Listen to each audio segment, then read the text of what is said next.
Hello guys, what's up? I'm Brian here doing another video for you guys, and this time I forgot to pause the live stream, so it's just gonna start up. Oh, there we go. Okay, got it. Um, so this is probably going to be the last live stream of the year until 2019.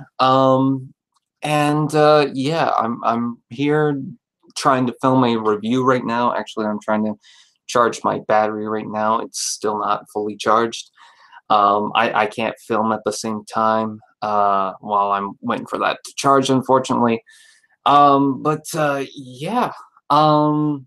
Geez, it's been an interesting year now, hasn't it? We're going to talk about some of the things that happened this year and just stuff in general. So hello, JD Rake. Hopefully I'm saying that name right. Mark Hiroto, Pokemon Adventures, Mondomus Reptilius, Z-Man 12 Bat or 1-2 Bat, Jordano Campos, Ultra Quake, Lil Clorox Bleach, Drift Knight, did I say Marcario Pokemon Adventures? I don't know why the frowny face. MP Cons, hello. So what's coming up for the content? You're probably wondering what's going to happen before the new year. Well, I have an unboxing that I filmed half of, and I'm going to film the other half when the other half of that box comes. It's from Amazon, and I bought stuff for wicked cheap. Studio Series Deluxe class figures usually go for about $30. I got mine for about $10, $10 to $15 each. And there's not just one, there's actually a couple of Studio Series figures. There's also some Legion-sized figures that usually go for about $8 to $10. I got for $3 to $4. And then there's another figure in there that I got for like $3 to $4, which isn't really that special, and honestly, it's not really a good figure. Yeah, I'm pretty satisfied with that. If you guys have been keeping up with some of the toy hauls, I recently got the Transformers Siege Hound. And I forgot to bring that in, but the Siege Hound is a fantastic figure. It is wonderfully done. If you guys haven't noticed, with Power of the Primes, I've noticed a huge decrease in quality that I've just not been into. I haven't liked a lot of the figures. Moonracer is good. Like I can pick and choose and say, oh yeah, that figure's good and whatnot. But yeah, there's been a lot of disappointments. But for Siege, especially with Hound, for just starting off, it's a really good start. Zubad Man is here. Zillafan 99 and Service Prime. Okay, let's read some of the chat, I guess. It's so late at night and early in the morning. I hope you're having a good day. Yeah, I am. Currently playing DDLC. Shockwave 151. Yay, Power of the Primes was shit. Yeah. Just like he said, especially Starscream. I have not been into that figure at all. Although I was thinking that was going to be the worst of 2018, and in my recent unboxing, there's a figure that might have topped that. Oh, which also leads me into something else. Oh, other current videos I have to do is Studio Series Megatron review, but I also have to do the top 18 of 2018, which I'd like to do after the year's over, just so that I can say, okay, that's pretty much everything. I'm going to tell you this. There's a couple of Masterpiece figures that are going to be on that list, but I'm not sure exactly what to go for it because there's a lot of new figures that I've gotten, a lot of figures that I haven't really spent a lot of time on, and I haven't really picked through and decided what is actually on my top 10 list. I know what number 1 is. I can tell you that. Number 2 and 3, it's a choice between the two. Number 4, I think I know, and then after that, I don't know. I have figure ideas that I want to use, but it's all up in the air. I have no idea exactly which ones are going to be in what order, or if they're going to be guaranteed in the slot. So yeah, I'm looking at a bunch of figures I just bought on the ground because I had them on this table, and I just realized, oh, I should probably not do that because the unboxing's not out yet. And I'm just so tempted to pick it up and talk about it, but I can't. So figures that I recently got over the holidays was Elita 1. I also got Outback a couple days beforehand from 01 Transfan. I got 2 different Skullgrins from Chris Vellner, and also a Happy New Year's card that was awesome. What else did I get recently? I got Studio Series Ironhide. I got Studio Series Brawl, Crowbar. You can see the boxes for 3 figures up there. It's Blast Off, Repugnus, and Punch Counter Punch. I forgot his name for a second there. And then I also got a Rubik's Optimus that I still have in the package. And then a wall thing, Optimus Prime with light up eyes. What else did I get? Oh, and I got one of the BotBots. What did I think of Bumblebee? Bumblebee was good. I wouldn't say it's the best film. I think Spider-Man definitely topped it.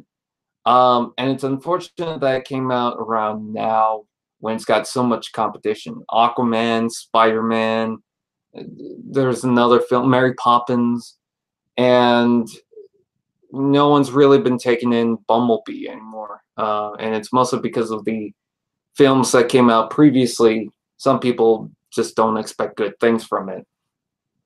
So I don't really blame them.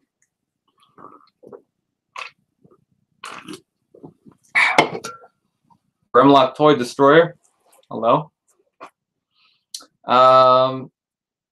Yeah, I already have a review on that.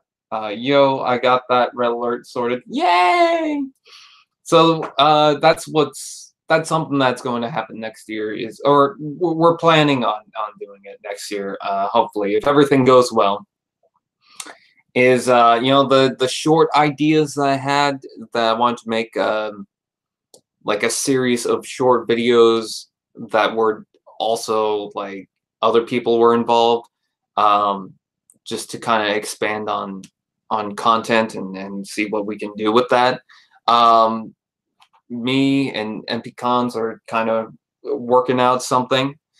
I'm not going to give out any of the details, but I think you guys, if we go through it, you guys will really enjoy what it is. Because I want to do some story-driven things. But with that, I also wanted to talk about other shows. So next year, I know that I still need to do Transformers Misfortune. For anyone who's asking about the show, it is out of my hands because I am currently waiting for voice actors still. So it's not like I'm just not doing it because I don't feel like it. I want to do it. I want to give you guys the show. I just can't right now. But other than that, what else is around? Well, What's Up Prime I was animating because I wanted to get that out before the year ends as like something special, but I don't think that's going to happen. I think you're going to have to wait till next year for the pilot. But Skid's Mudflap Show.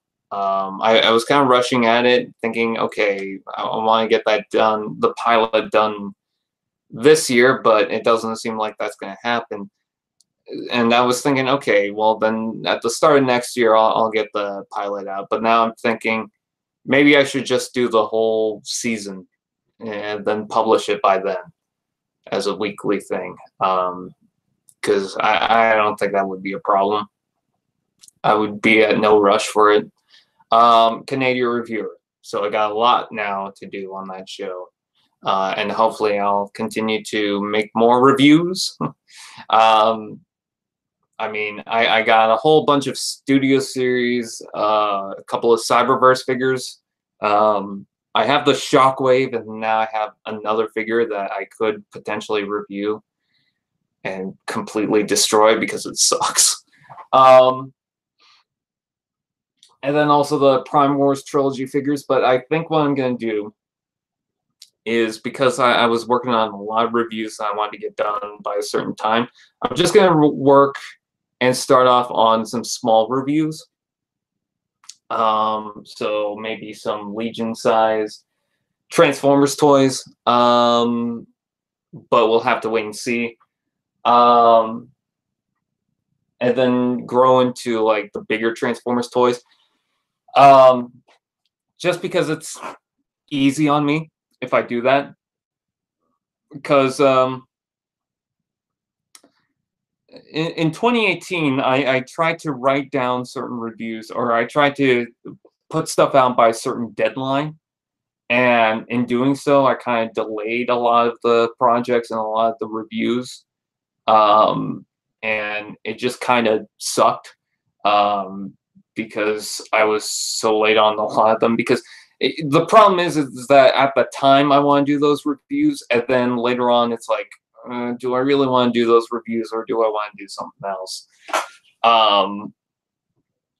But when it came to the Power of the Primes Wave 1 and Farage and the Ambulance and whatever other reviews I wrote at the time, because I wrote like 10 reviews at once, that took a long time, and I couldn't really review anything else because that was all leading up to episode 250, which was the Farage review. And then recently I wanted to work on the Speed Series Bumblebee. And then after that, I wanted to give out 3 reviews before the year ends, which was MP Sideswipe, Nemesis Prime, and then Deluxe Volkswagen Bumblebee. And then the Studio Series Starscream. And then at this current time, I'm trying to get Studio Series Megatron before the year ends. And because usually what I do is I have a review for Christmas, and then I have a review that's the last review of the year. So that's going to be, did I say Dark of the Moon? I meant Revenge of the Fallen Megatron. So yeah, man, I'm editing literally right now. I know you caught me right as I'm doing them. I think Starscream. Hi, Steven.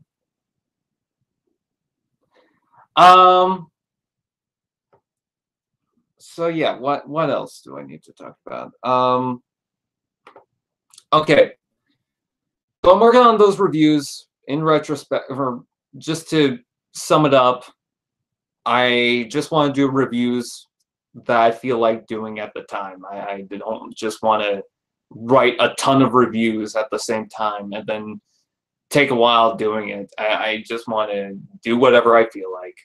At least up until a certain point when, oh yeah, there's this special, there's that special that I want to do. But there's just so much that I have not reviewed yet that I just really want to get done. I mean, I got a Siege figure recently that I would like to review sometime in January. I know I want to review those Prime Wars trilogy figures. The figures that I got recently, I want to review Ironhide from Studio Series. And what else? I kind of want to review that Elita 1. I got all the Voyagers from Power of the Prime, so that's good. And then some of the other stuff that I want to review, I can't really say because, again, the unboxing's not out. So yeah.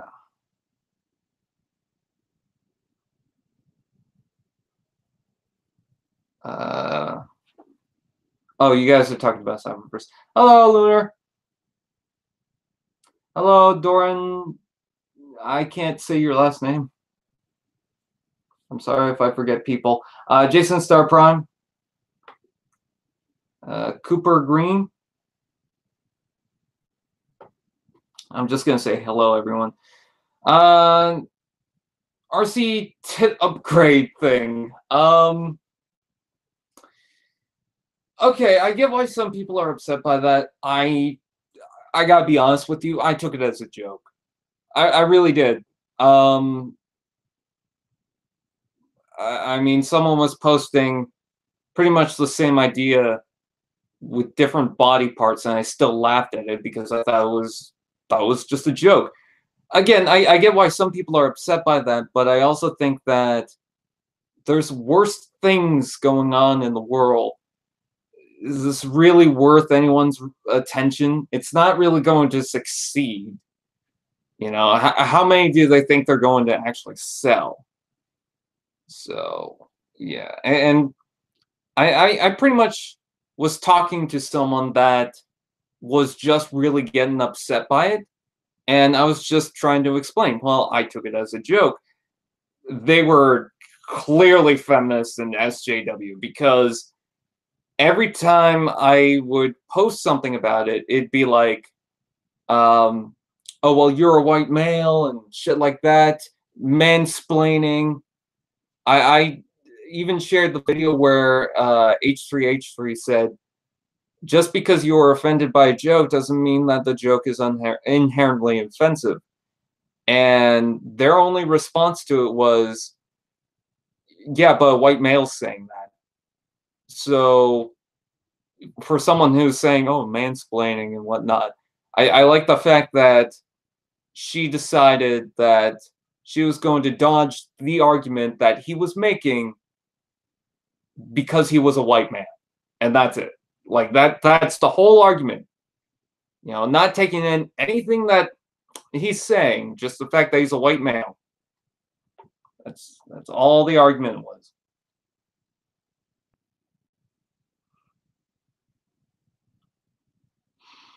Like I'm not talking about like feminists who think that we should be fair. I'm talking about feminists who their only argument is you're a white male, that's it. It doesn't matter if you have any strong arguments or anything, it's just you're a white male. Cool, way to treat me like a human being. That's the whole thing, is that you should treat people like a human being. As soon as you say, oh, you're a white male, well, now you're part of the problem.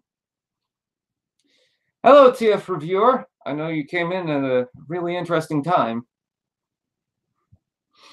So, let's see. What else do I want to talk about? Is there anything in the news that really I want to say? I know why Bumblebee's not really succeeding too well. So, yeah, there's that. I'm not going to talk about politics. Just give them the heads up.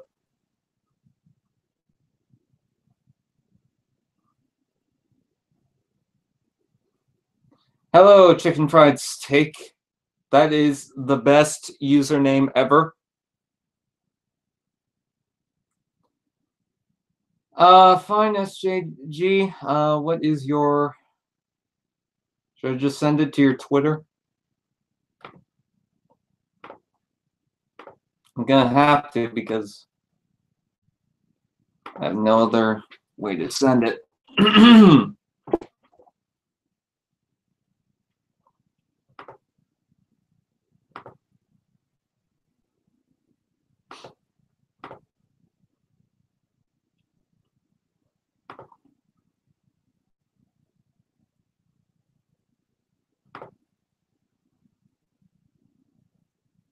Oh, someone sent me a message. Oh, it's MP. I don't know why Twitter's not working for me right now. Oh, is that him?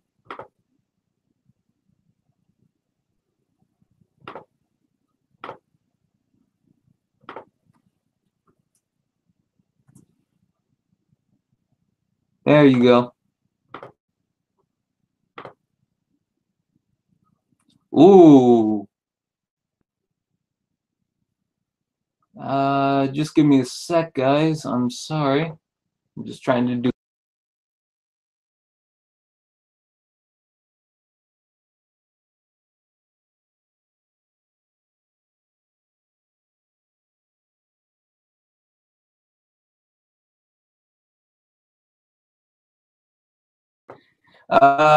Mitch, that was great.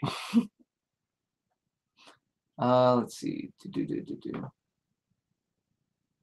All right, I sent you the link.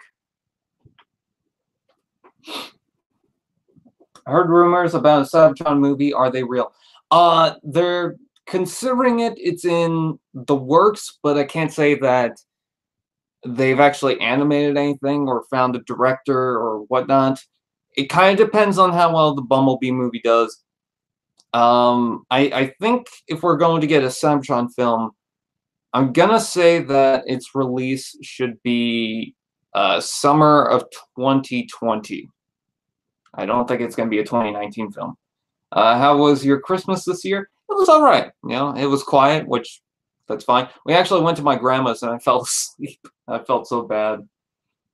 Wouldn't suck if the movie was in Cybertron and we had to read the subtitles. Yeah, I guess. No, I think because Transformers is too big, that we're still going to get Transformers films. It's just that really what sucked for Bumblebee is they're going to have to kind of rethink what they do. But they know that people got excited for it. They know that people like the look of it. So I think what's going to end up happening is either it's going to be rebooted or they're going to have to rethink their release strategy because it came out at a really bad time. As I said, you got Aquaman, you got Spider-Man.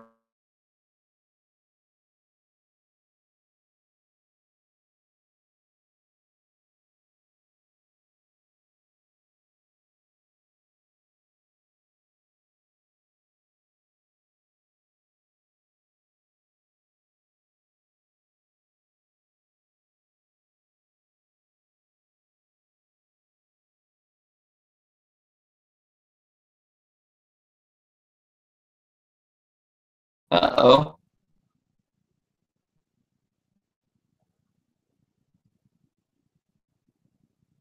Hold on just a moment. Technical Oh. difficulties. Oh, wait, there we Hello. go. Hello. Apparently the stream just went off. Yeah, I did notice that on my iPad. Let's see. Everyone try refreshing. Okay, is he still alive? Nah. I still see me. That's because That of was you. weird. I've been having internet problems all day. Well, that sucks. Now they can see me. Yeah.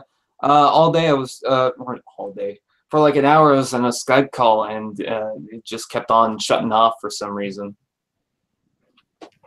So hopefully that doesn't happen here because that would suck.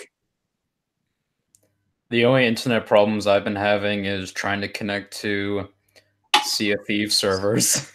That's it. I am Megatron. I like vagina. I love that figure.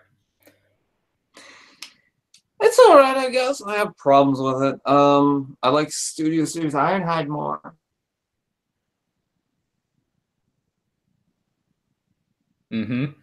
So, just the face that you're making. Great, now whenever I get Studio Series Ironhide, I will associate it with that said face. Buy now. Buy now, and you get your own Order while cutout Ryan supplies. face. Order while supplies.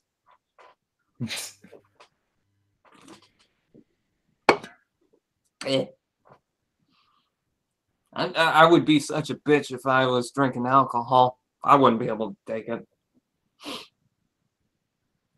Can't even drink fucking soda without going.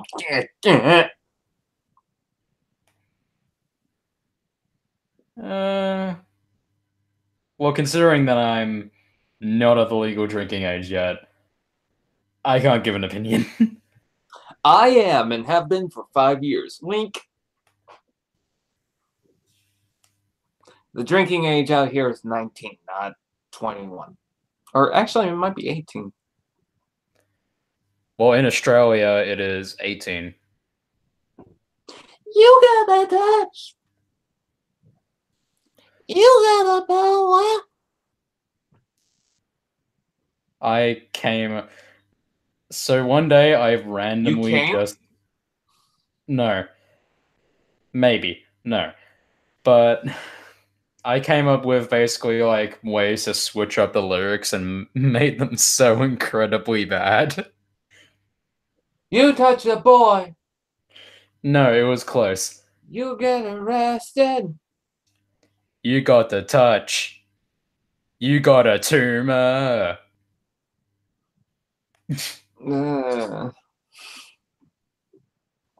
Yep, 18 in Australia, but no one follows the law here. Uh-oh. That is very much true. Let's see. What else was I? So what happened this year for my channel? Oh God, went up my nose. Ugh, I hate burping soda and it goes up my nose. Ah. I hate that feeling. So what happened this year? Well, we got the Farage review done, which was awesome. The third-party Mirage. What else did I do this year? I did quite a bit of videos.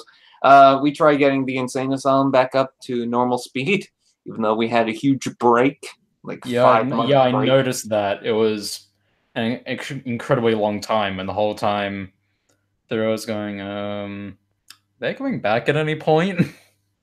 Where's Transformers Misfortune? Which I already explained why it's not happening right now. What else happened this year? Puberty happened. Yeah. I finally got some Amazon exclusives. I never really got those for a long time, and now, hey, Amazon stuff. That would be the Nemesis Prime, correct? Nemesis Prime, Blast Off, Repugnus, and Punch Counter Punch. That's incredibly weird to say. Punch Counter Punch. Does incredibly fast. Oh, I think it might be my first TFCC figure, which was Punch Counter Punch as well. It was the Universe Classics version. Cool. Oh God, what the fuck? What the fuck else did I get? Well, I got Volkswagen Studio Series Bumblebee and Jazz. I got one of those figures coming my way. Yeah, I'm pretty sure anyone can clue in.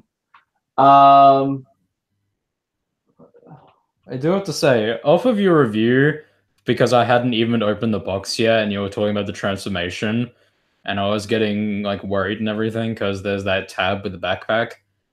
I have to say, yes, it is way too complex for a figure that size, but I'm fine with it.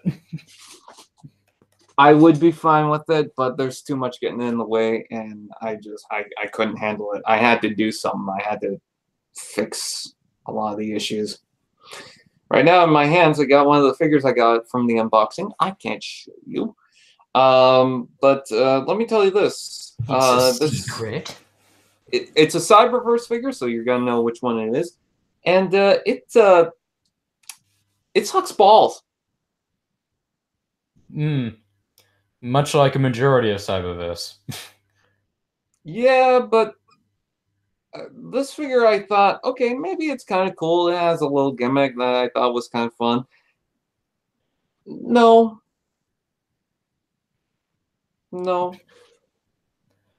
When that's basically my response to Cyberverse in general. Oh, it looks kind of fun. Look at the actual show. No, not doing that. I didn't mind the show. I watched the whole show. I still need to review a lot of the episodes, but I have been caught up. As for me, I just find it's incredibly confused about what it's trying to be. Oh, Spider-Man Into the Spider-Verse. I saw that. Great film. I've been needing to see that. Everyone's been telling me it's fantastic and everything. And I'm going, just haven't got the time. Oh, I can tell you this. In my Bionicle collection, I was able to rebuild a lot of sets, and I also bought one of the original Bionicle sets, Tahu, which was the Red Toa. Ooh. I don't know Bionicle that much, but ooh. I feel like anyone would recognize it as soon as they saw it because it's such a recognizable character. There he is. Yeah, that one. Let's see, what else? I don't just want to talk about what I got, but did I get Overlord this year? In Dragonstorm? I can't remember. I feel like I did, but I don't know. Prime. Finally got an Optimus Prime. I got Skywarp, which was funny story behind that. I had the Arms Micron for it, but not the actual figure. And then I found the figure without the Arms Micron. Now I have a complete Skywarp.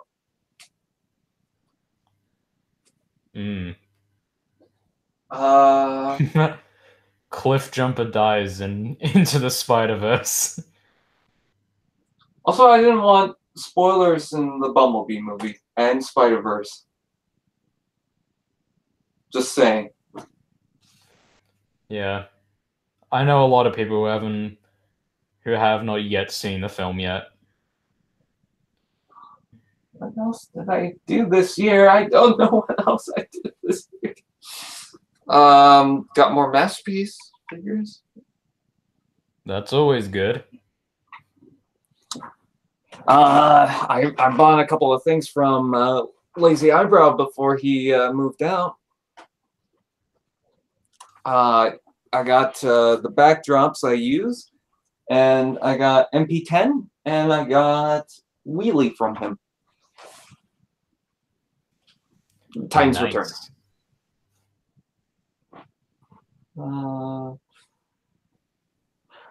This is probably very boring to people. Yeah, basically. But a majority of entertainment is seen as boring in today's standards. I'm trying to think of what really happened. I'll have to go through my content, my videos, and see what happened. If anyone posts a spoiler in the chat, I will remove them. I'm just giving you the heads up. Let's see. Let's go to public. I'm very happy with my Siege Hound. Really happy.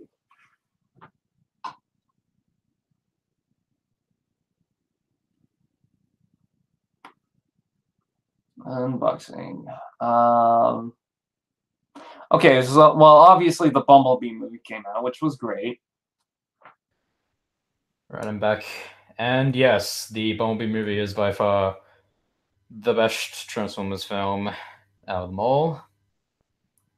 I've been in contact with some more like known people on YouTube, like Rodimus Primal, Diamond Bolt, and Commodore Cam.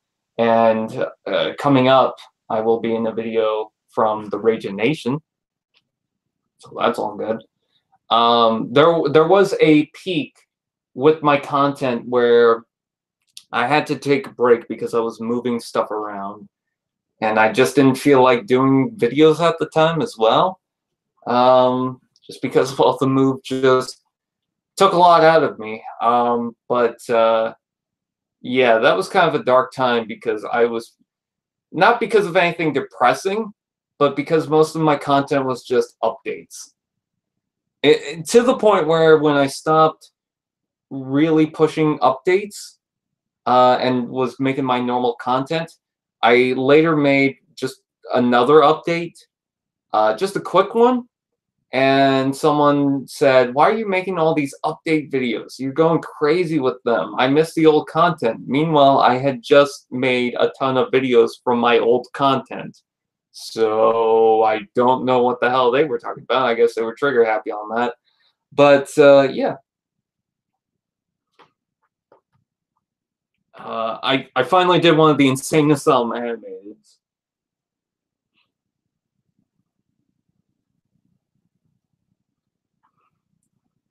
Did a custom cardboard Target Master. That took too long because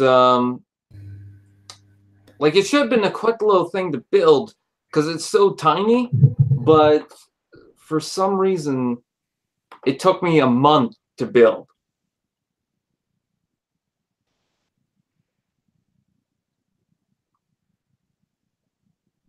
Steven, are you still there? Yeah, I'm still here. I'm still dealing with because I have massive lag right now. I didn't notice that. That is not all that great. Oh, I finally did green screen and made it work. That was an accomplishment because green screen with me is... It's mostly my camera though, but still. What editor do you use? Because I've tried various editors in terms of their green screen effects, and the one that my school provides for us, because I'm doing media as an elective, we have After Effects and everything, which, even though it's said to be like one of the best and everything, it is still incredibly difficult. Here's another thing that happened this year. A couple of my friends got engaged. Oh, that's nice. I made a whole bunch of memes like from the Bumblebee movie. Oh yeah, that Doritos Starscream video that some people said, "Oh yeah, let's continue that joke," even though it's annoying. That joke just doesn't at all make sense to me, because not only is it not funny... It's a triangle! Ha ha ha!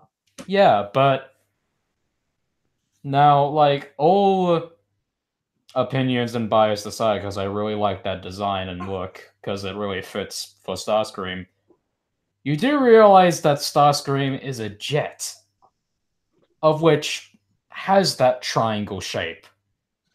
So 22? It makes sense that it... Yeah, the 22... was it 22 Raptor? F-22 Raptor. Yeah, it has that wingspan. And so when he's folded up like that, of course he's going to have that, like, wide triangular body. Let's see. Oh, I made that video regarding that Romance in Disguise comic. I forgot about that. Wait, are you talking about the one where Optimus and Megatron get it on? Was that ever released? I believe so. And then I'm just laughing throughout the whole thing. I showed one of my friends that video, and they were laughing too. Like during the live stream. I showed that to one of my female friends, and she was just like, "Huh. You need to watch better content." Yeah, that is also another thing. You need to look at, you need to get into better fandoms and going... You need to look at tits. Stop looking at the robot stuff and look at the real thing. That's a response I've actually received. Stop looking at Wembley and just look at these tits.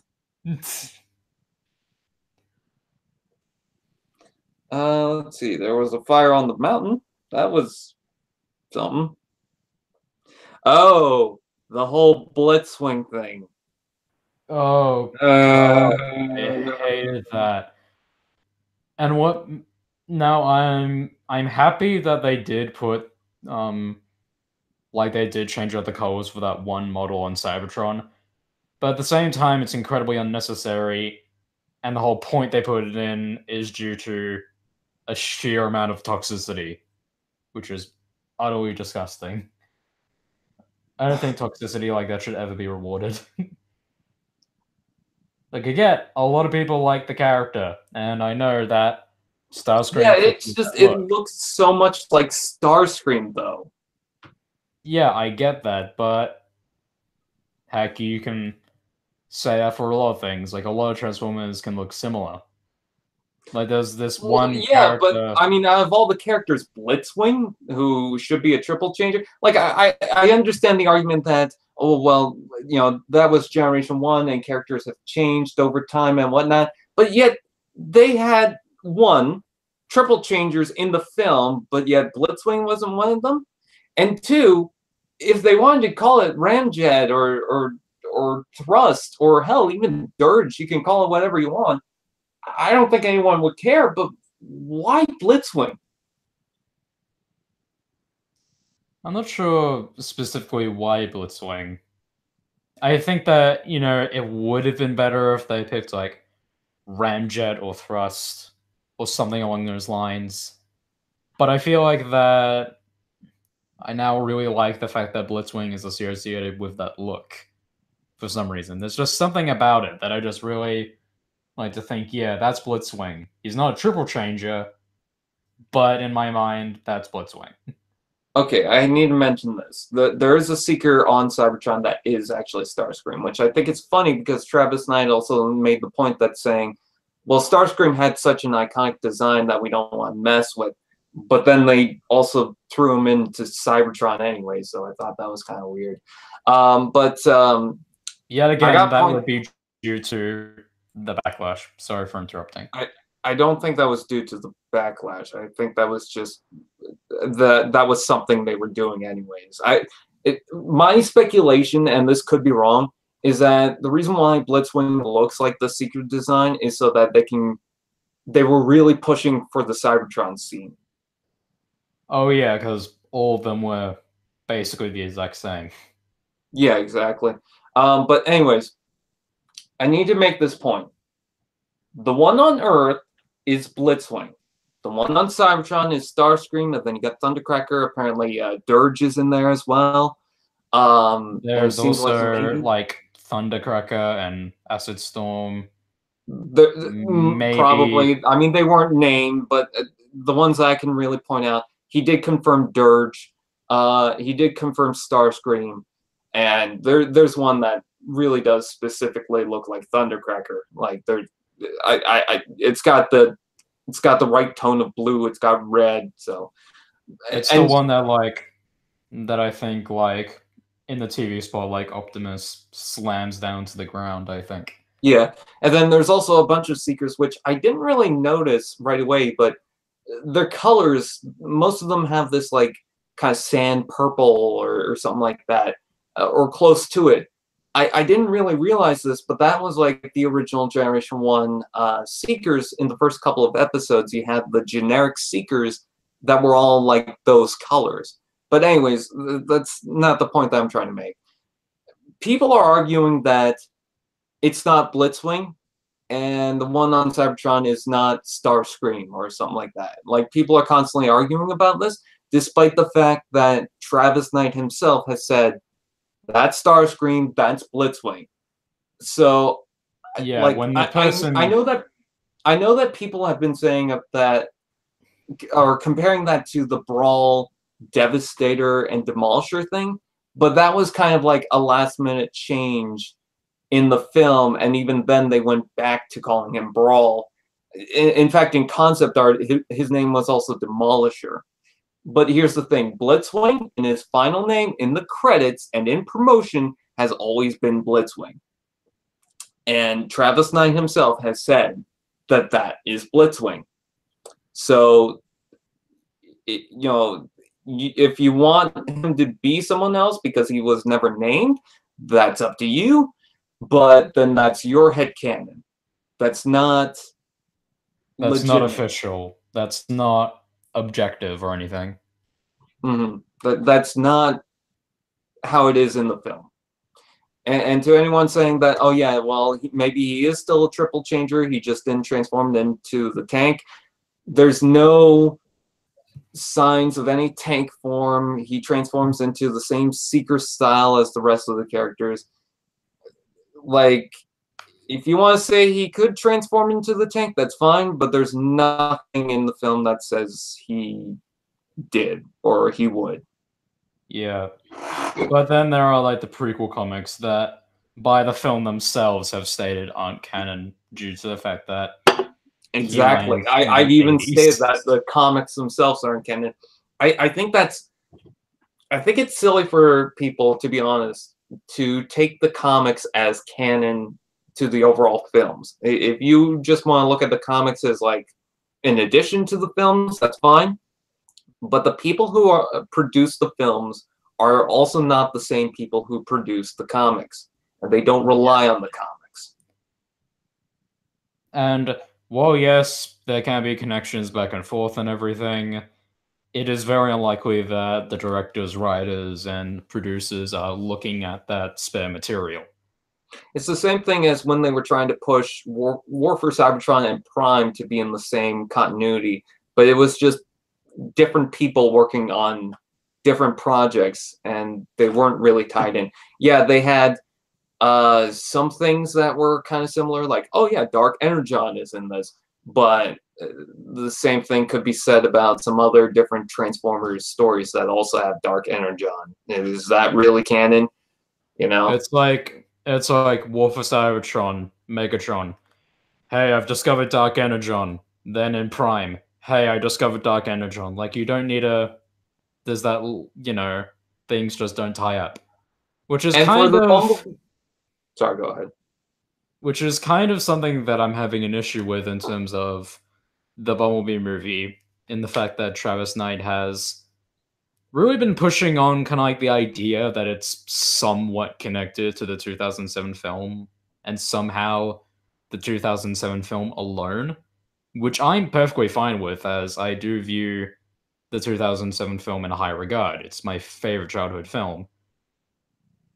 And my issue with that is the fact that it's now sparked this giant thing where everyone's going, it's a reboot, and people going, oh, you're wrong, it's a prequel and everything. People saw the film. Jump at like the littlest hint that, oh, they said it's a reboot because they kind of, sort of, not really said it, but they hinted at it, I think, and that's what I believe. Like, anyone will freak out on that. But as soon as it's denied, it's like, it's slow. It's a slow process. Yeah. I stated this on Twitter. My view is that it's both. For lack of a better word, it's a... Can I just say, is it kind of like X-Men and how they're doing stuff? Kinda. I'll just recite exactly what I said. After thinking it over, I would say the Bumblebee movie is a preboot. Yes, that's a word. It does indeed, in some way, shape, or form, take place before the 2007 film, while also clearing up the history and changing a few story cues here and there, which is perfect in my opinion. It makes sure to respect the original film while clearing up the clutter for future sequels and stories to be told. If they are going in that direction of like keeping some elements of the 2007 film and then making new films after that, like getting rid of Revenge of the Fallen and everything forward, I'm okay with that. I'm perfectly fine with that. But the other issue is you're then doing exactly what X-Men do, with the fact that you are erasing everything. I mean, the Bumblebee movie, I'm pretty sure they did this on purpose. You know, the scene where Bumblebee's shooting at Nazis, I'm pretty sure that they cut, like, they disbanded that on purpose. Yeah, because, like, sounded like a good idea at first glance, but then after seeing it and all the response to it, you find out, especially hey, where you guys were really fucking dumb. Yeah, exactly. And the fact that, oh god, because wasn't the building that they used Winston Churchill's house? Yeah, what the fuck? Like, you couldn't get any other house like that. I've seen thousands on various vacations I've been to. You could have found I any really other house. don't know whose idea was. Like, I know people blame Michael Bay for that, and yeah, I'm not saying otherwise, but who approved of it? Who said, "Oh yeah, that's fine"? Yeah. And something I definitely have to say, a lot of the things that go into the Bay films, not all the blame is on Michael Bay. Like, people say, oh, the story is shit for Age of Extinction and The Last Night. Yeah, Bay is the director. He doesn't write it. If you wanna have a jab at the guy who wrote the story, watch the credits and look at his name. I mean, there is still some blame to Bay because here's the thing: is that the last night I could have been fine with, but it's so damn cluttered with so much that it just keeps forgetting about and keeps dropping. That Yeah. was kind of the last nail to it. That I don't want Michael Bay directing any of these films anymore. I I'm just sorry, I find, don't. It's like I gave him so many opportunities to make a better film. And arguably, I like Dark of the Moon. I like the first film, but there are some things where it's gotten old, and I'd like them to go a different route. But it's just like they just keep doing the same thing. And then the last night, it was like, okay, this is the point where it got worse. You didn't really learn much, did you? So please yeah. move on. And I also need to make this point because someone really got at me for this. I know some people don't like the G1 designs because they think they're simple and outdated. But I can, and that people need to move on, and people are wearing nostalgia glasses and whatnot. And it's just like the Transformers fandom have people who are fans of the first film, G1, Prime, Beast Wars, and different stuff. Usually it's combined stuff or just one thing. Maybe it's animated, maybe it's not. Maybe you don't like certain stuff, and that's fine too. But it's like, why all of a sudden is like everyone having a problem with someone liking this or liking that or liking that? Like, I've just been noticing so many people complaining about that, which kind of reminds me, I'm sorry to ramble on about different things.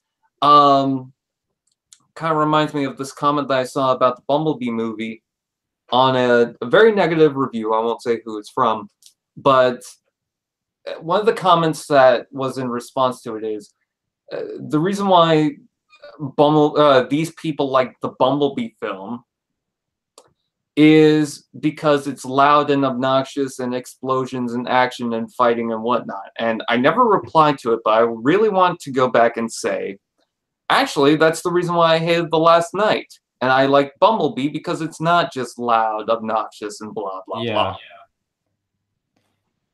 Yeah, and in terms of the argument, in terms of originally when I like looked at the G1 designs and everything, gonna be honest, they really did go under my skin considering that the amount of hypocrisy that I was seeing throughout the entirety of the fandom. It's like people hate on the Bay designs and a lot of people like the Bay designs. You know, like not the majority, but I would say quite a fair few people like the look, they like the aesthetic, and they're all detailed and everything. And then the G1 fans start hating on that. And then the G1 fans get their G1 designs, which I'm fine with. You can have your designs. We can still have ours, and we can still look at them fondly. But then suddenly you're not allowed to say, "Oh, we don't like that." Like, just like how hypocritical it can get. It's just I don't get it.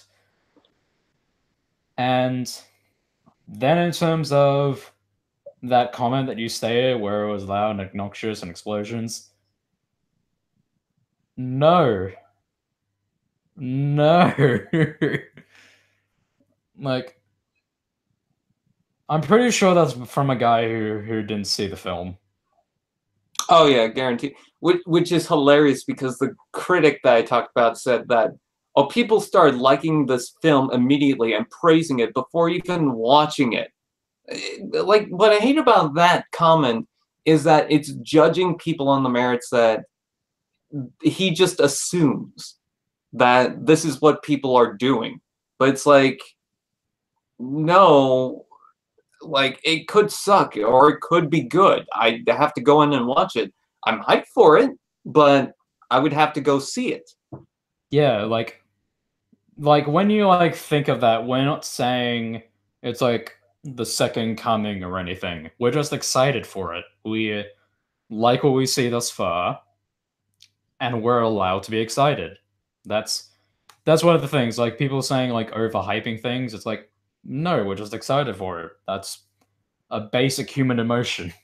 Again, I don't know why people all of a sudden are just like being very judgmental about anyone. And it's not just the fact that, oh, you like this, that's weird, but like, oh, you like this because of that, and because you're this, that, and everything, and you're obnoxious and weird, and then all the people who like this is just this, and it's like you're judging Yeah, so many people from a film that you're not even really sure if that's why they even like it. Like you can't confirm that unless they say so. You're just and exactly. and even if you've dealt with one person that's like that, that's not everyone. Exactly, because I have, and I think I've said this on a live stream before, and that caused me to yell really loudly at the mic for comedic effect. Um, I have stated that I don't hold Generation 1 in that high of regard, and I like the show. I like the show itself. It's just that I don't like the fact that a majority of people find it to be a masterpiece. It probably was a masterpiece back in that time. Like I'm perfectly fine with that, but there are various things in terms of like modern day media that G1 just really misses out on in terms of writing, animation. The animation still looks beautiful for the most part, But but I there are think still those I issues. I don't think it's that because it's like yeah, it's cheesy as hell, Yeah, and like people find it nostalgic, which I mean, if they like that, that's fine. It's not really my business. Who cares? They're happy, whatever. But like, well, until they start pushing it. But if they're just happy about it, I don't fucking care. But see, I think what some people miss is that it's not just their designs because they are very iconic. They are recognizable. It's not just that they're simple and I think the reason why they're simple is because of animation. Like it's so much easier to yeah, animate that way. But the thing is that you recognize who Bumblebee is, and not only that, you realize his traits. Like he is a light-hearted Volkswagen character that, I mean, always has your back. And then Optimus is about righteous and truth, and Wheeljack is the mechanic, and Hound is a guy that does stuff, and he Hoist is is at sometimes a fat bloke, and then sometimes he's a hippie. and Rodimus Prime is a try-hard leader that Yeah, he's a needs to find disgrace. his place. Yeah, but he needs to find his place, and then the monster bots are like, disgusting creatures that are scary.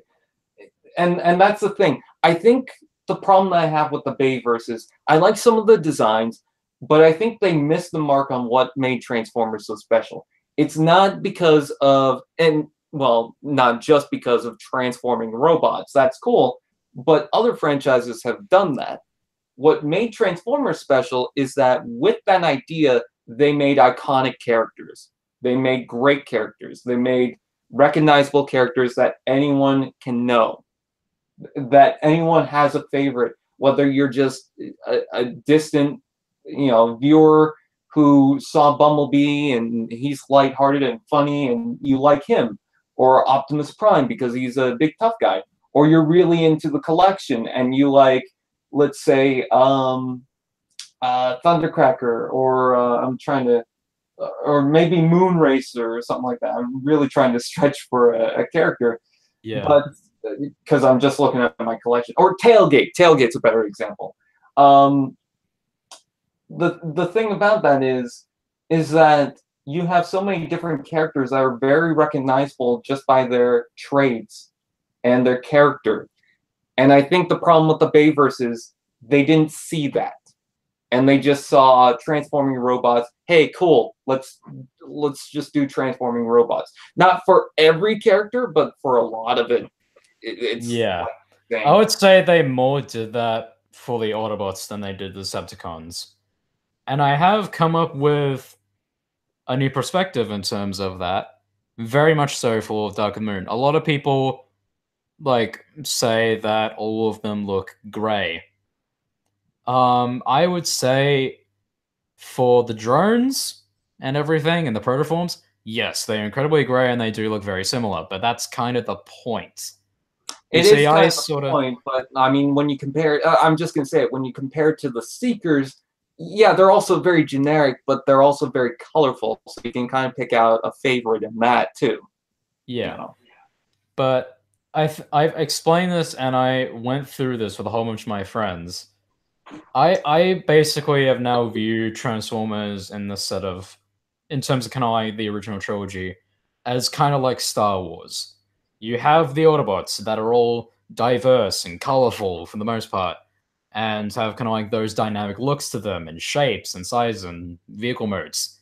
And then you have the Decepticons that are basically stormtroopers, except for like the special combat units, like the Constructicons and everything, and the generals like Starscream, Soundwave, Shockwave, and of course Megatron. You kind of look at that, and you find that in terms of, I wouldn't say kind of like symbolism, but it kind of gives off that idea that Star Wars also went with, the fact that you're not really supposed to view the Stormtroopers as characters originally. You're supposed to view them as robots that you're supposed to shoot.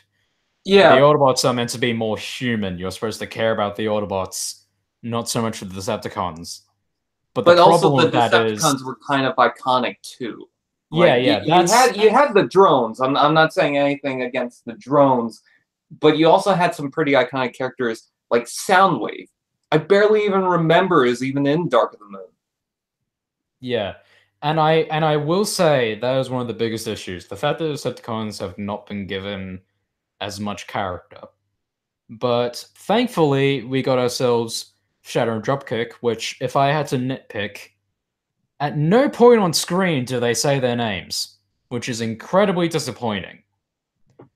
Because now, when general audience members are like looking back at the film, they're gonna go, "Oh yeah, there was the bad girl and the bad guy, and one of them turned into a helicopter and everything. What were their names? I can't remember."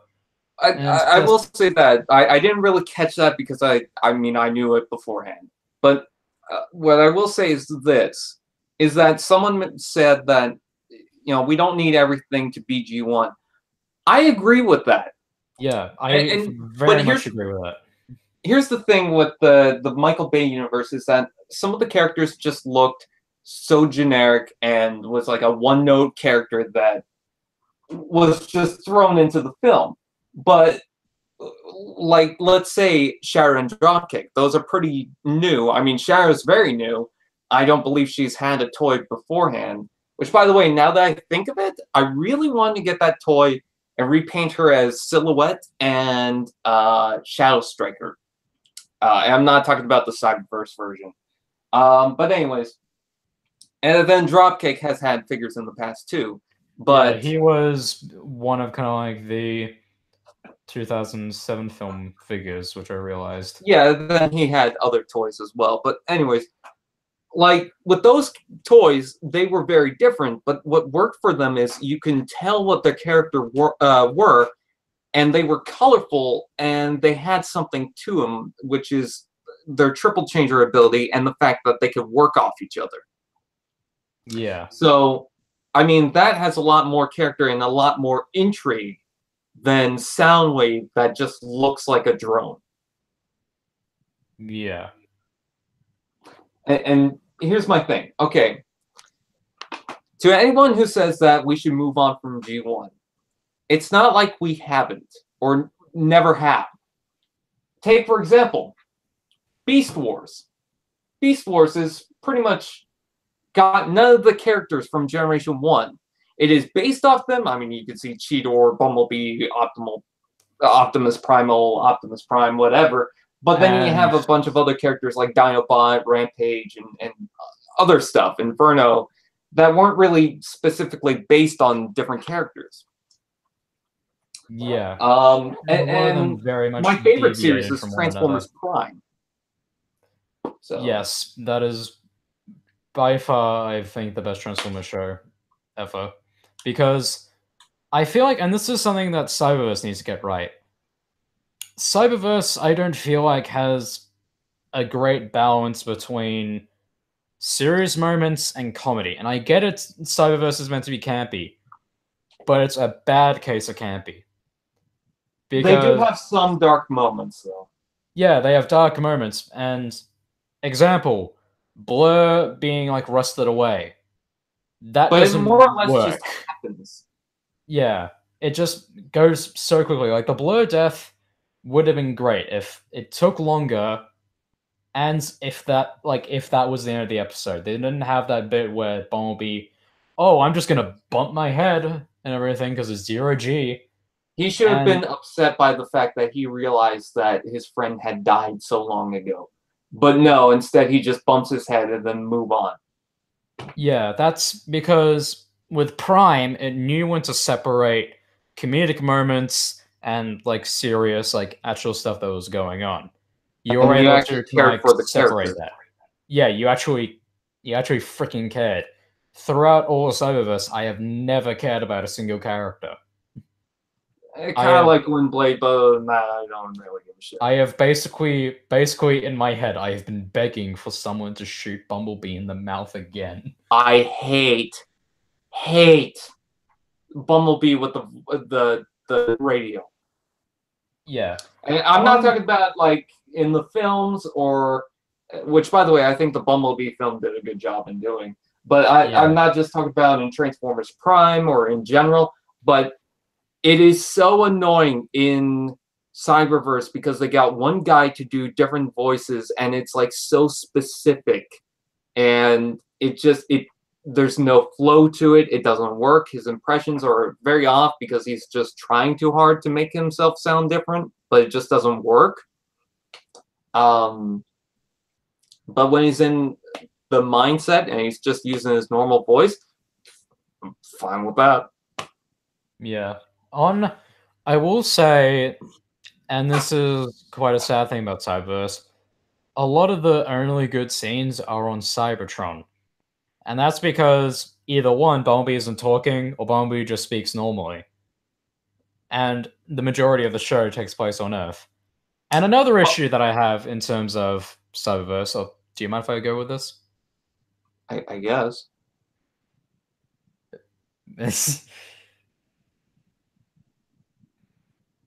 I don't know what just happened. Look behind you. Well, anyway, I will say that something that Cyberverse have also done something terribly wrong is that they've made the world so incredibly empty. And I mean that in terms of Earth. We have seen a total of one human character, and I find a lot of people going, oh, there's one human in Transformers show. Finally, we have a good one. That's not the point. These are alien robots. In like, something where you have to emphasize that they're alien, you need to at least show people from the planet that they're on. And I find the argument of, heck, there should be no humans in any form of Transformers media as incredibly stupid. Because, one, a majority of Transformers stories take place on Earth. Which, if you haven't freaking noticed, or gone outside, there's a lot of humans on this planet. So you kind of, I just don't get the argument there. You can place it on Cybertron, and I'd very much love to see that, since it works so well for the Cybertron games. But on Earth, you need to make sure that there is, like, some form of humans as either bystanders that they're hiding from. And think of this. We're humans. We're going to stumble upon something like that.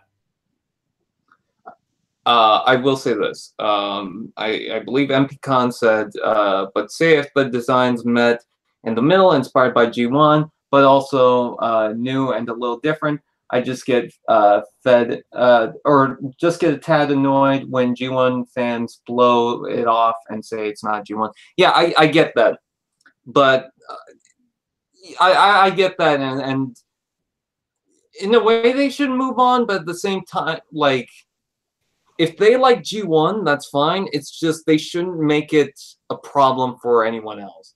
I think that it's like I don't want to sound mean, but I think when people also say that they should move on, it kind of also counters it in a way, because what I feel the argument should be is that we should just like what we like. You know, if you like Beast Wars, that's fine. But also saying that, I think people who say that, oh, everything needs to be G1, and other people shouldn't accept anything else but G1. Yeah, I have a problem with that because, well, now you're just trying to make everyone into one mindset.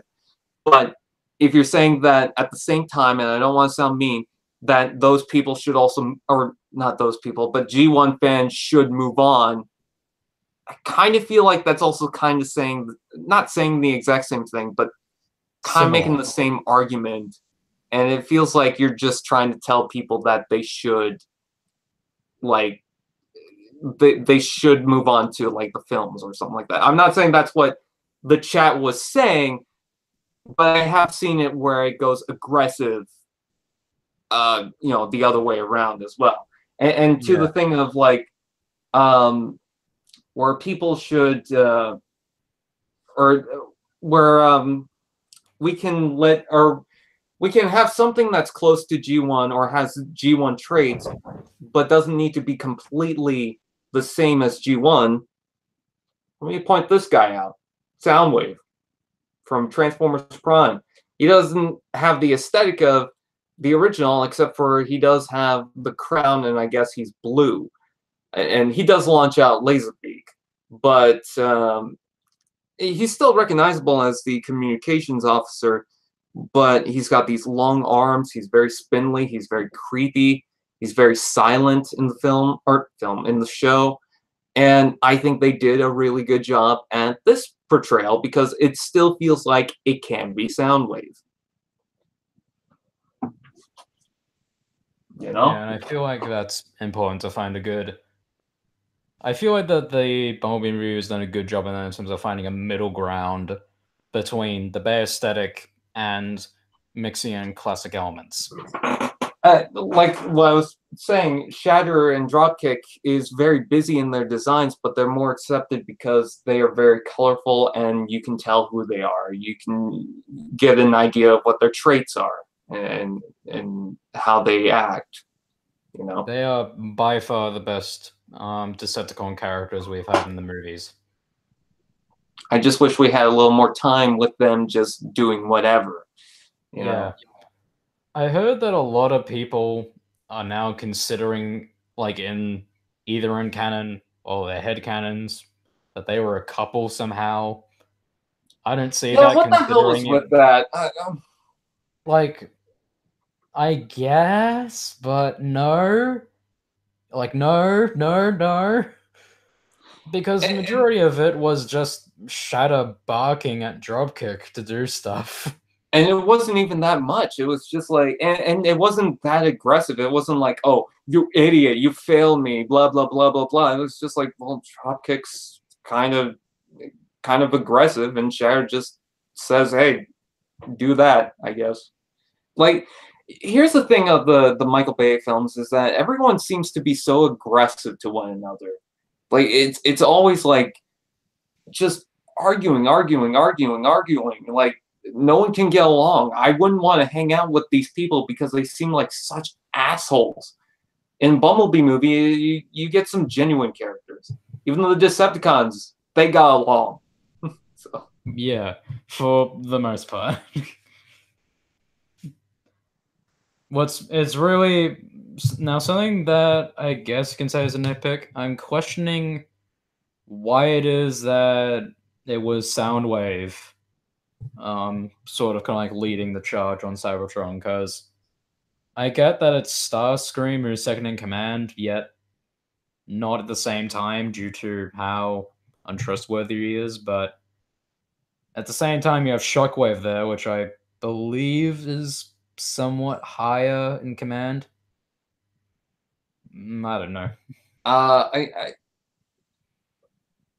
don't think Starscream was always really second in command. I think he was just kind of the henchman besides Megatron, because they never really refer to him as second in command. I get the G1 trait from that, but I don't think that. And I also don't think it's really worth looking into. I mean, he seemed like he led the Seekers at least, but yeah, I think Shockwave and Soundwave, they can lead the charge as well. You know, I'm not really upset. Brian, the reason why everyone's so aggressive in the Bay films is because of high amounts of machismo, as Crosshairs once said as a term. LOL. Yes, that is the thing, I guess. And although not G1 Thundercracker by any means, I do have to admit Cyberverse Thundercracker can be pretty funny. I don't like him. I think he's, no offense to the voice actor, I just think they should have found someone else. I just think they should have, written him, not, what's the right word for this? Oh yeah, retarded. I will say this though, and it's the same thing as like changing some of the designs and whatnot. They made Acid Storm into a female. They made what is with that? they made, I think it's Nova Storm, but I think it's something else. But anyways, they added more female Seekers, and I was like, fine. Okay. Yeah. Why not? Plus, the only Seeker we don't have is Skywarp from the show. Yeah. And I guess you can say due to some Seekers being like very much unpopular, such as Acid Storm, that they kind of can do that, just change the gender.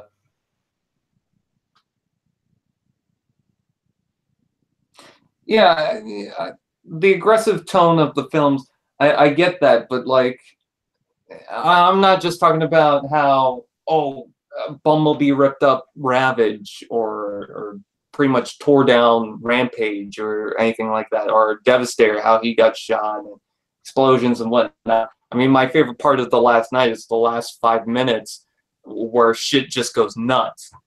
But what I'm talking about is how everyone treats each other. Mm-hmm. Like, I half the people, I don't know how they would even be friends or anything. Like Stanley Tucci's character, I would just dump his ass. There are like so many points where like you find characters that are utterly useless. I do have to say, and people like say, this is an argument for the first film, but it's something I noticed. A lot of people say that Michaela is just like incredibly useless and doesn't do anything and is just there for, sex appeal and everything. You do realize that she is like good at driving and helped Bumblebee defeat Brawl. Yeah, but you could also counter-argue that they just kind of put her in that position. Kind of, somewhat, but Then the second film, her skills of carjacking kind of did go into play when they were running from that pretender. Great, now I have that song stuck in my head. But then also that scene where she's painting the motorcycle. Yeah, at the same time, yeah. It just goes half and half. Like I see it as, okay, that character might be useful for something, but did they just throw them in? Like the little girl and Squeaks in The Last Night. They just threw that in. Yeah. And Squeaks shot up a cannon. Cool, but I mean, anyone else could have done the same thing. Yeah, it's not. There was no particular reason why it had to be that little blue shit just going up to it. You could have gotten Bumblebee. You could have gotten Hound, Hot Rod, literally anyone but him. Renfire, I would add you in, but I'm about to close the stream pretty quickly. I just basically wanted to run down and touch on a lot of what happened in this year. And then we got really sidetracked. And then we went into basically everything Transformers. I got a lot of subscribers. Oh, here's a big thing that happened. 10,000 subscribers.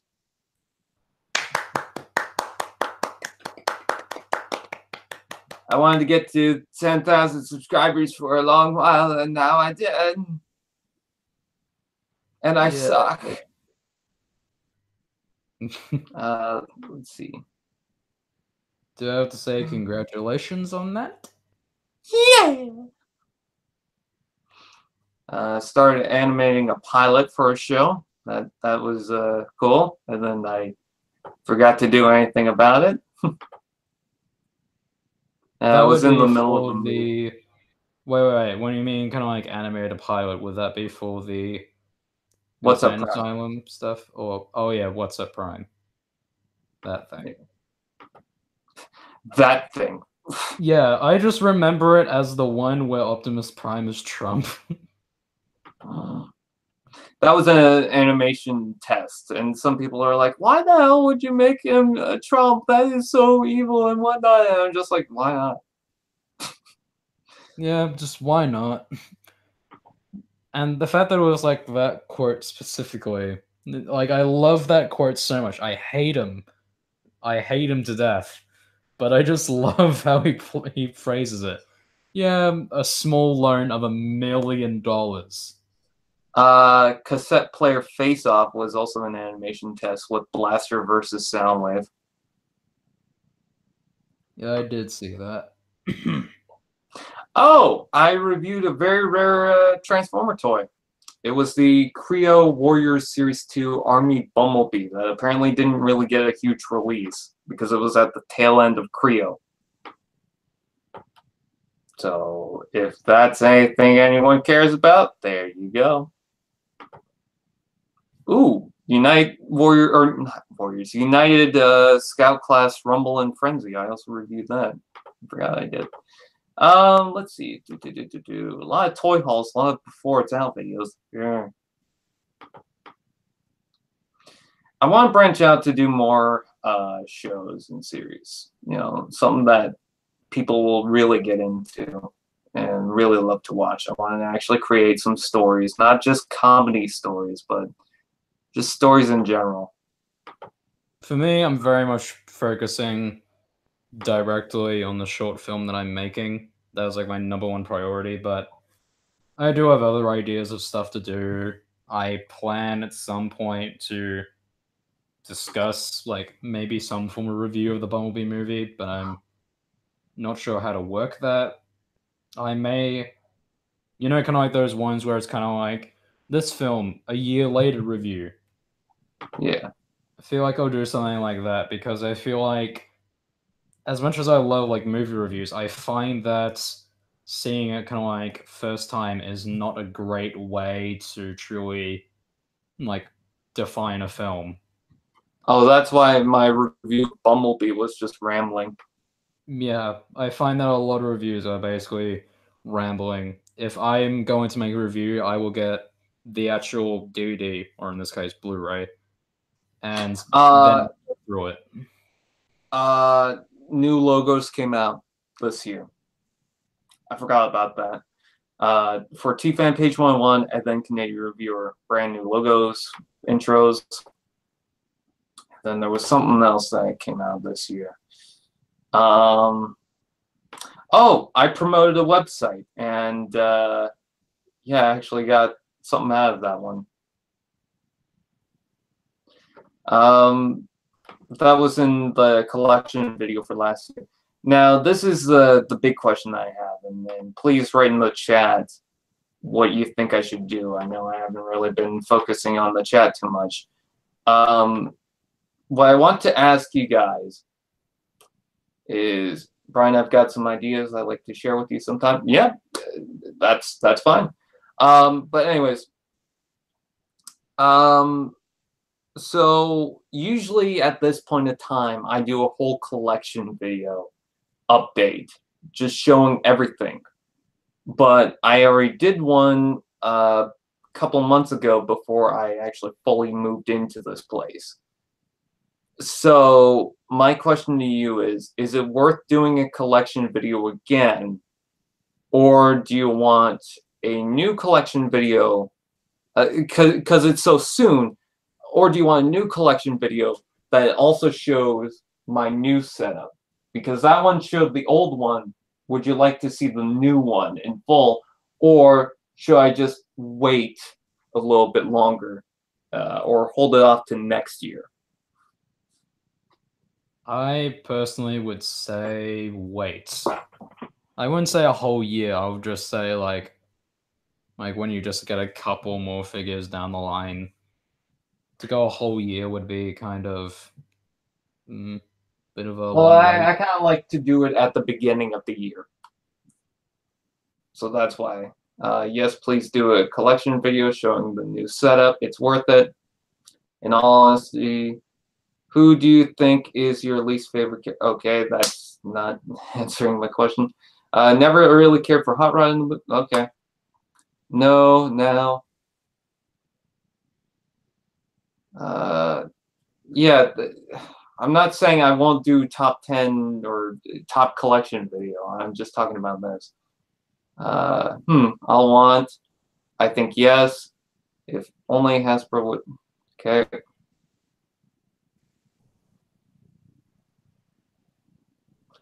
I'm hoping that those comments are delayed and they're not just ignoring my question.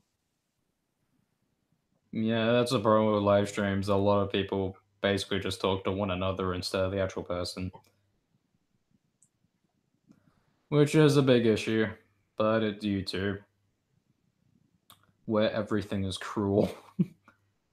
Yes. Yes, do the collection update.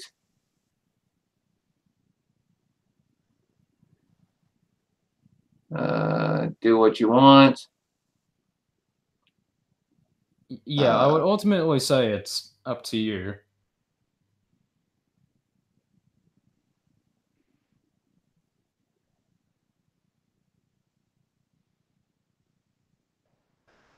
I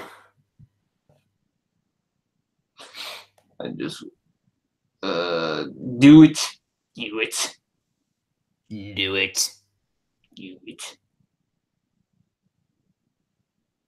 Great, now there's that Game Grumps animation. Do it. I think I'm gonna do it anyways, just because it's very quick to do, and I got a lot of stuff. I think if Snups comes up to me and says, "Hey, do you want to do that thing again?" I'd be like, "Yeah, sure, why not?" I don't think they will, but I mean, if they want to, that's fine. I mean, I pretty much promote them on my description of mostly every video. But I mean, yeah, we'll wait and see. But I think I'll do it anyways. Because, like, even if I do it again at the beginning of this year, I'll still do it next year, most likely. So, Easy views, am I right? You got me.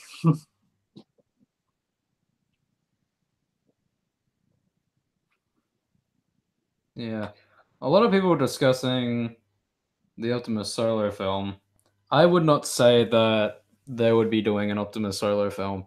I would say if they were doing anything prequel Cybertron related, it wouldn't be an Optimus Solo film. I would say it would be an Optimus and Megatron film, because Optimus on himself, to be quite frank, is kind of just empty for the most part, depending on what Uh, version you're going off of. I think, yeah, where the hell is Skywarp? There is going to be a Skywarp toy. It's going to be an exclusive, though. I got Prime Wars Trilogy Repugnus in the mail yesterday, and I'm just waiting on Prime Wars Trilogy Blast Off, Punch Counter Punch, Amazon exclusives, Nemesis Prime, and Rodimus Unicronus. Okay, cool. Good for you. Anyways, what I think they'll do is they'll just do them both, technically. Is that I think the Cybertron movie should show Optimus Prime's rising, and it should start with the Ryan Pax.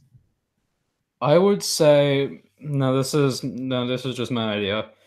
I would say that the whole concept of the Cybertron prequel film would have to be to explain two things.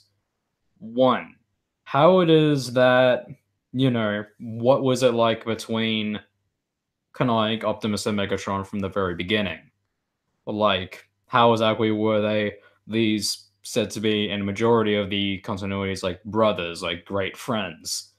And how it is that all of that came apart, like over time.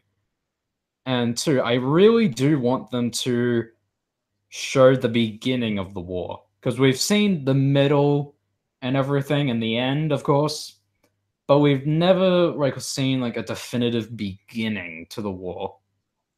And Because even see, if here's the thing: it's just is been like that hinted. here's the thing is that if they do a solo Optimus Prime film, and then also a Cybertron film, then they can't. I don't see how they can tell the story of Orion Pax, because if they're doing Cybertron, I would imagine that it'd be the rise and fall of Cybertron. What happened? What ruined the planet? What made the sides pretty much go against each other? The thing about the Optimus Prime solo film is the only way how I can see that also working alongside that is if the Optimus Prime film was about something else. It wasn't about Cybertron. Maybe it happened to take place even during Bumblebee.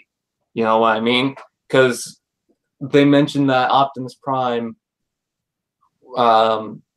when the other Autobots were being shot into space, they mentioned that Optimus Prime got away from that Decepticon crew. Sorry for the Bumblebee spoilers, but that's not really much of anything. I mean, you could tell. But anyways,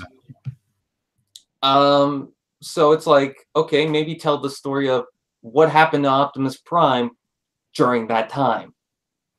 And then there's also, I don't know, maybe in between the 80s and recent days, you could probably do a story of Optimus Prime. But what exactly would you do? Would you do him going through space, or would you do something of him on Cybertron, or would you do something of him on Earth? Again, the only way how I can see Optimus Prime film happening is if it takes place after. And I think by that point, we could already see an Optimus Prime film from the Cybertron film, because I feel like if they're doing that, they would have to go back before Optimus Prime became a Prime. I would say now in my mind I see two ways of this going down. They do like legit a film about Optimus and Megatron and don't explore the war until the third act. Like you actually see like the breaking down of those two characters in the beginning. They go through kind of like the fallout in the middle of the film, and then the war starts. And then it's kind of like this cliffhanger thing of, oh, we're at war now. Or, and this second suggestion is kind of messy in terms of structure, you have each of the acts represents the different parts of the war. You have the beginning, you have the first act, you have that explore like how the war started and everything, like what it was like for Autobots and Decepticons to first fight one another. You have the middle act, which will be in the middle of the war, so when it was like in full swing, and then you have the final act where you see the majority of them leaving Cybertron. I think that what they could do is tie Bumblebee, the movie, into a 3-part arc of what happened before everything happened. And I'm not saying that, okay, Bumblebee will be the first to take place, and then the next one takes place after Bumblebee in the 90s and whatnot. But, like, we could have one that's, well, of course, Bumblebee, and then during Bumblebee, which would be probably the Optimus Prime film, and then one before all that. So it'd be like a 3-part arc, all conjoined into one, that kind of tells before the Bay films. Yeah. I just really do not want it to end up being the fact that now it's going to be all these characters having their solo films. Like, I don't want, like, 10 years down the line, oh, guys, you excited for the Sea Spray film? My god. I would be. I want a Sea Spray film. It would be Aquaman. Maybe then it will actually make money. Well, I actually do think that Aquaman is making money, which is terrifying for me because it's How is it making more money than Bumblebee? I would say it's, I don't fucking know. It's DC. It happens. DC. It happens. Yeah. Marvel. You have all of this stuff, and you have it all connected and planned out, well thought out, consistent. DC. It just happens. That's one of my biggest problems with those films. They are not at all consistent with one another. Anyways, yeah, I think either Optimus should be the Cybertron film, like they should just have it all in one, or Optimus should take place after Cybertron, or just don't do Optimus. Because I don't know how else that would work. At the end of after I saw that movie with my dad, because that's a tradition between us, we see the Transformers movies together. He did say, so is there going to be a Bumblebee 2? And I say, I highly doubt that it'll be called that. I think it'll just be either Transformers, it'll be some other character. However, I was then at that moment thinking, God, what if they were to make a Bumblebee 2? You know what, though? They did say, and I don't know if this was confirmed, that they had plans on making an R-rated Bumblebee film, and I'm just like, shut the fuck up. Yeah, I saw that, and I laughed so fucking hard.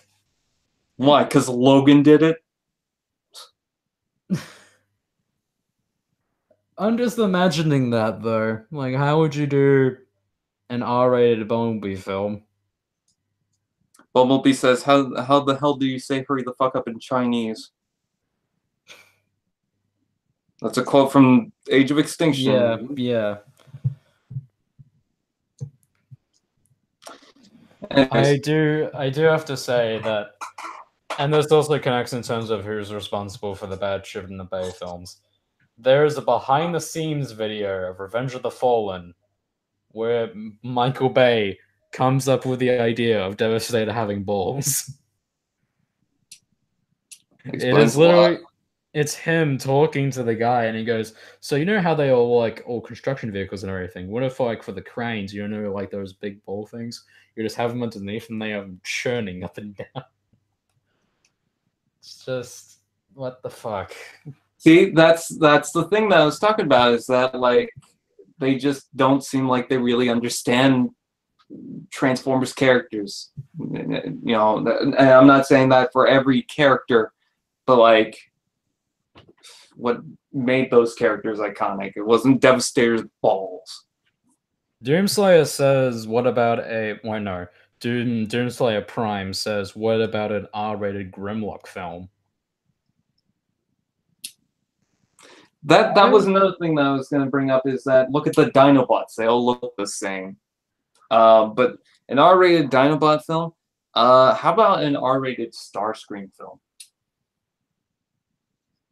Actually, I kind of want to see that.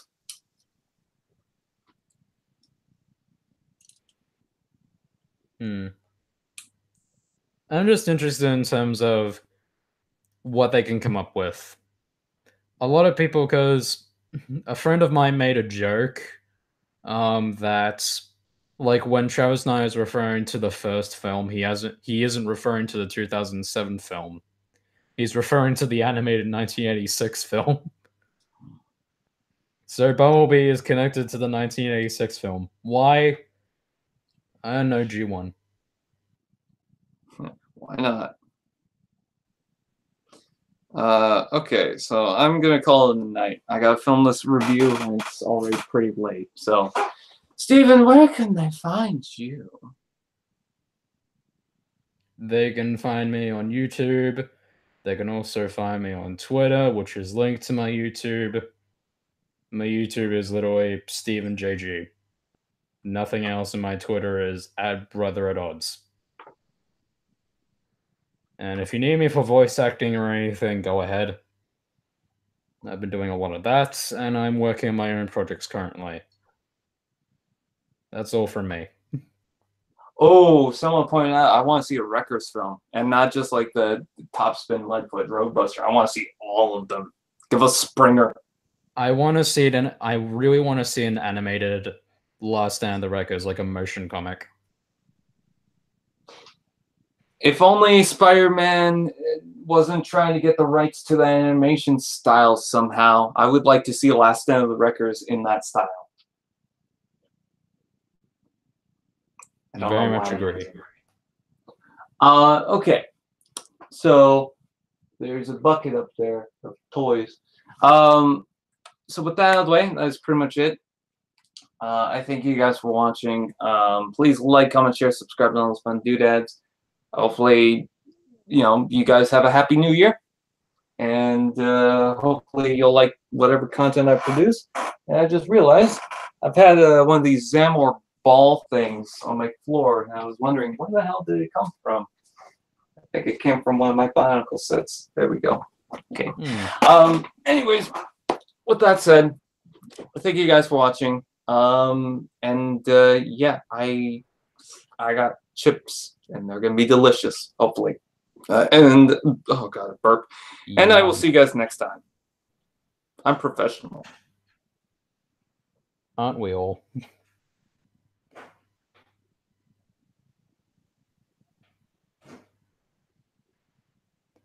Staring intensely at the camera.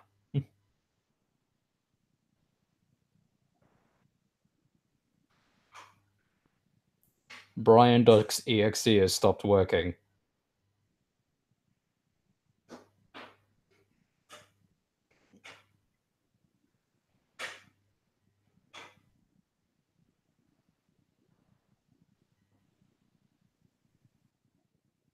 Anytime now.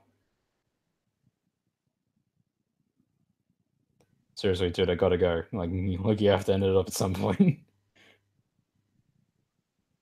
What if your Lego was morphed into Mega Blocks? Huh. I'd pay for that. Yeah. YouTube Rewind. Now everyone's upset. Haha!